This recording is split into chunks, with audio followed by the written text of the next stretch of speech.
Hi guys, Mike with Fights with Friends here. I announced earlier today that Sunday I'm going to give you guys an interview with Tom Atencio, the founder of Affliction and Affliction Clothing. But that's not good enough. What do I see down in the comments from Joker and Bailey and Comedic Genius? When are you going to get your picks in for the main card? Well, afterwards, I had to go to my daughter's play. Getting home at 11 o'clock at night. It's 12:30. I got to be up at 6 o'clock. Don't worry. I don't need sleep, guys. I'm going to make you guys wait till 8 in the morning for these picks, though. I'm going to set these scheduled to publish, so you're not getting them till tomorrow. First fight, number 13, Tyson Pedro versus Savarov. Tyson Pedro's won 2 of his last 3 fights in the UFC.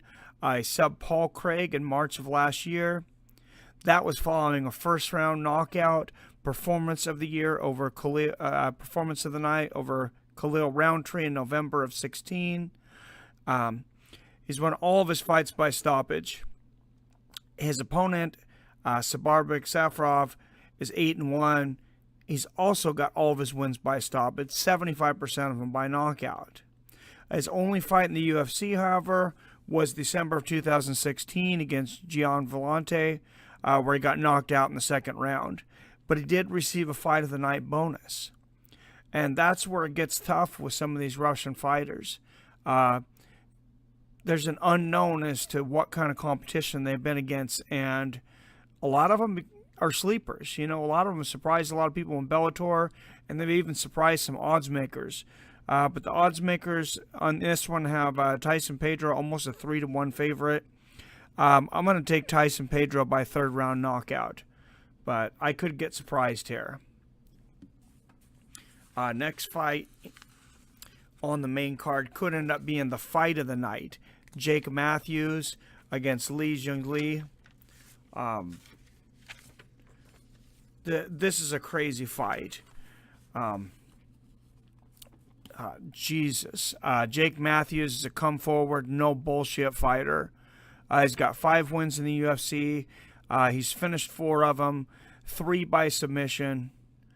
The guy's he's a top guy, and this is almost an even odds fight. But Li Jingliang is on a 4-fight win streak. He's got back-to-back bonuses. November of last year, he won Performance of the Night, knocking out Zach Otto in the first round. Before that, he won a unanimous decision in Fight of the Night against Frank Camacho, who we just seen looking pretty impressive about a week ago.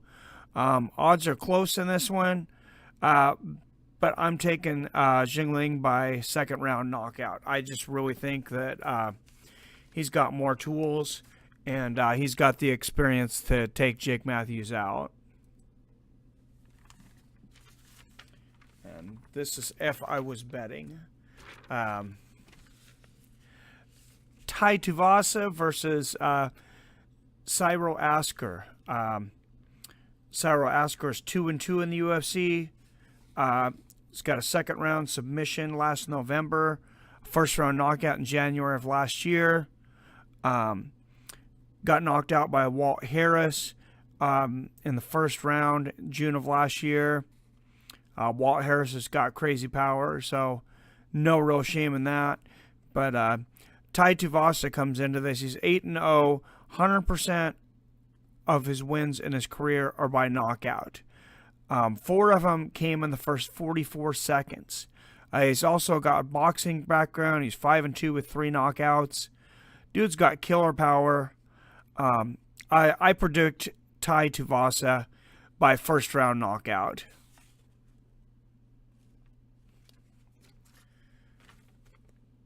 Let's go to the co-main. One of my favorite fighters, Mark Hunt, against tough opponent Curtis Blades.